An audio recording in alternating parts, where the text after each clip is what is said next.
ప్రతిసారి అంటే మనల్ని జీవితంలో అన్నిటికంటే ఒకటి వెనుకకు దోస్తుంటది ఎప్పుడు మనం ఏం చేద్దామన్నా ఏదైనా అంటే కళలు అందరం కంటే ప్రతి ఒక్కరికి అంటే ఊహ తెలిసిన తర్వాత ఒక 5-6 ఏళ్ళ ఏజ్ వచ్చిన తర్వాత ప్రతి ఒక్కరికి ప్రతిది చిన్నప్పటి నుంచి నాకు ఇది కావాలి ఇది కావాలి ఇది కావాలని స్టార్ట్ అయింది.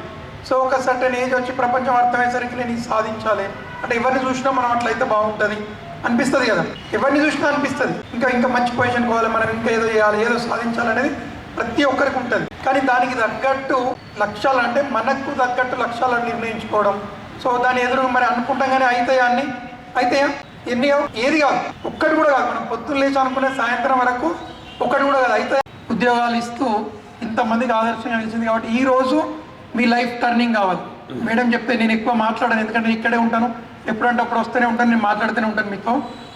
సో ఆ కష్టాలు అనేటి తన నోటితోటి తన ద్వారా వినండి. ఇప్పటివరకు మీకు చాలా మీ సార్ చెప్పుంటారు ఆల్రెడీ. తిరుపతి సార్కు ఒక మాట నేను ఫోన్ చేసి ఫస్ట్ మాట చెప్పంగానే సార్ కొద్దిసేపటి దాకా నన్ను మాట్లాడనీయలేక జ్యోతిరెడ్డి మేడం గారు అంటే సార్ ఇక తనే చెప్పుకుంటూ వెళ్ళిపోయాడు మేడం గురించి, నాకంటే ఎక్కువ తెలుసు తనకు. నేను పెద్ద అభిమాన్ని మేడంకు. సో మీరు ఆ మేడంని ఇక్కడ తీసుకొస్తారంటే మా పిల్లలు చాలా అదృష్టవంతులు మాట్లాడాలని చెప్పి. సో ఎట్టి పరిస్థితులలో వేరే ఆలోచన వద్దు, ఇవ్వరా కాన్సన్ట్రేషన్గా విందాం. మీ అటెండెన్స్లో ఇవి ఛాన్స్ మళ్ళీ రాదు లైఫ్లో. విన్నారా, ఇన్నేళ్ళు ఒక ఎత్తు ఇప్పటి నుంచి ఒక ఎత్తు అనుకొని వినండి. ఈ అవకాశం లైవ్గా చూసి మనం ఎన్నో ఇన్స్పిరేషనల్ స్టోరీస్ చదువుకుంటాం చేసి ఉంటాం కానీ అవి ఏవి మనల్ని ప్రభావితం చేయలేదు కాబట్టి ముందుకెళ్ళలేకపోతున్నాం. ఈరోజు అవకాశం వచ్చింది, డెఫినెట్గా వినండి. అది ఎంత టైం అన్నా కానీ మేము టైం ఇవ్వడానికి రెడీ ఉన్నాం. మీరు కూడా ఇది సైలెంట్గా కూర్చోండి, ప్రశాంతంగా వినండి. ఏ డౌట్స్ ఉన్నా ఎప్పుడైనా లేచి అడగండి, నేను కూడా మాట్లాడతాను మధ్యలో. ఓకే, సో మిగతా అంతా వదిలేయండి. ఇంటికి ఎట్లయినా ఇంటికి రీచ్ అవుతారు, వెళ్ళే వాళ్ళు హాస్టల్కి రీచ్ అవుతారు. సో ఒక్కరోజు అటెండెన్స్కి పెద్ద నష్టం లేదు, ఎన్నో ఫంక్షన్లు. That's what it is my journey. Okay, I don't want to share all the journey and meanwhile I'll give you an example how I went through. ఎక్కడ పడిపోయే అంత స్టేజ్ ఉండే ఇచ్చింది, దాంట్లో నుంచి ఎలా బతికి బయటపడ్డాం. మరి ఎందుకు మామూలుగా ఉండొచ్చు కదా, మొగుడు చాటు పిల్లంగా ఉండొచ్చు కదా, కొంగు సాటుకు పని చేసుకోవచ్చు కదా, దోతి సాటుకు కొంగు భర్త మీద ఆధారపడి, లేకపోతే మా అన్న కట్నం పెడతాడు పండక్కి 10,000 కాడ 20,000 పట్టిద్దాం, మా అన్న దగ్గర మా తమ్ముని దగ్గర 50,000 పట్టిద్దాం, ఇట్లా బతికేద్దాం గట్టిగా కదా. So today we can talk about importance of education especially for women and men and importance of entrepreneurship. Education తర్వాత అంతే కదా, employment or entrepreneurship, career goal. What you want to do ఆ పెళ్ళి చేసుకొని హ్యాపీగా పిల్లల్ని కనేద్దాం కదా, హ్యాపీగా లైఫ్ ఎంజాయ్ చేద్దాం, మంచి కలర్.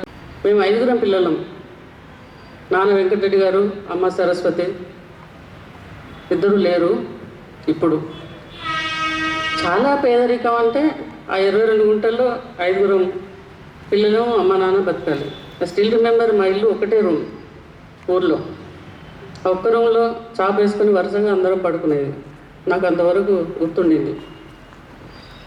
ఆ దాంట్లో నుంచి నాన్నగారు తట్టుకోలేక ఇది ఇలా కాకుండా ఈ పిల్లలకి ఎక్కడైనా ఫ్రీ హాస్టల్ దొరికితే బాగుండని వెతికే క్రమంలో ఎక్కడా కూడా ఫ్రీ హాస్టల్స్ లేవు ఫార్వర్డ్ క్యాస్ట్ వాళ్ళకు.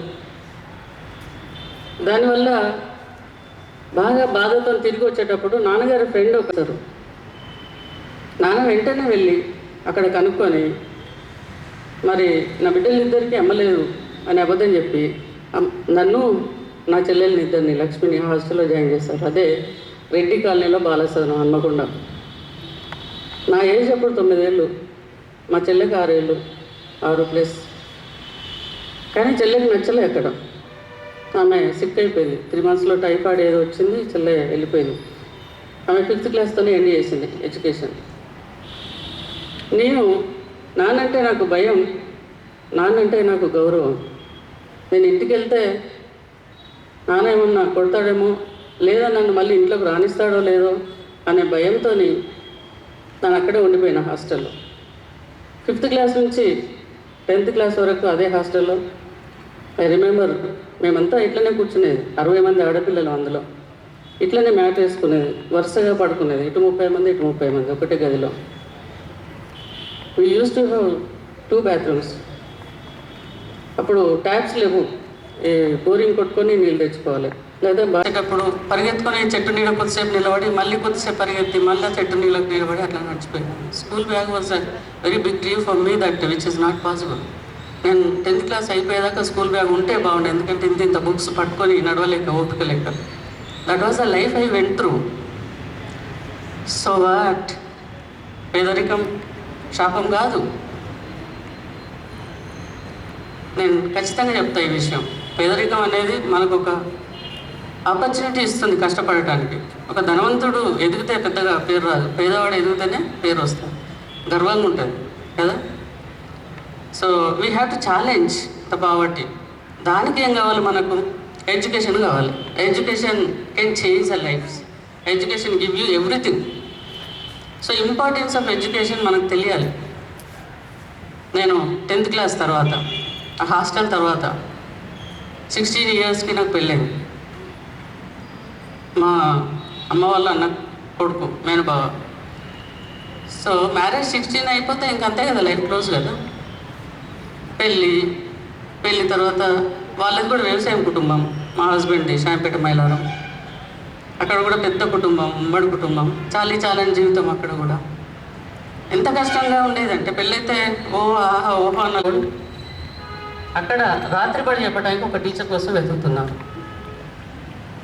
అప్పుడు అది 120 రూపాయల salary, which was a very huge money for me. 120 రూపాయలు అంటే పిల్లలకి ఫారెక్స్ కొనొచ్చు, లేదా కాళ్ళకు షూ కొనొచ్చు స్మార్ట్గా, లేదా డ్రెస్ కొనొచ్చు. సో ఇలాంటి అవసరాలు నాకు ఉన్నప్పుడు పిల్లల కోసం ఆ 120 రూపాయల ఉద్యోగం అనేది చాలా 1,00,000 రూపాయల లెక్క కనిపించింది ఆ రోజుల్లో. That was opportunity first time. ఆ రాత్రిపూట ఊర్ల నుంచి అందరూ మరి డ్రింక్ చేసి ఉంటారు, రకరకాల ప్రాబ్లమ్స్ ఉంటాయి కదా. ఆ టైంలో వాళ్ళని తీసుకొచ్చి చెప్పడం అనేది అప్పుడు ఛాలెంజ్ నాకు. It was 89, year of 89. ఆ పిల్లల్ని తీసుకొని అక్కడ రాత్రిపూట పొద్దంతా నాతో పొలంలో పనిచేసిన వాళ్ళని తీసుకొచ్చి రాత్రిపూట అడల్ట్ ఎడ్యుకేషన్ ప్రోగ్రాంలో వాళ్ళకు పాటలు పాడటం, వాళ్ళని హ్యాపీగా ఉంచడం. ఆ టైంలో లెటర్స్ వాళ్ళకు వాళ్ళ నుంచి నేర్పించి సిగ్నేచర్ వాల్యూ చెప్పి ఇలాంటి కార్యక్రమాలన్నీ చేసి అడల్ట్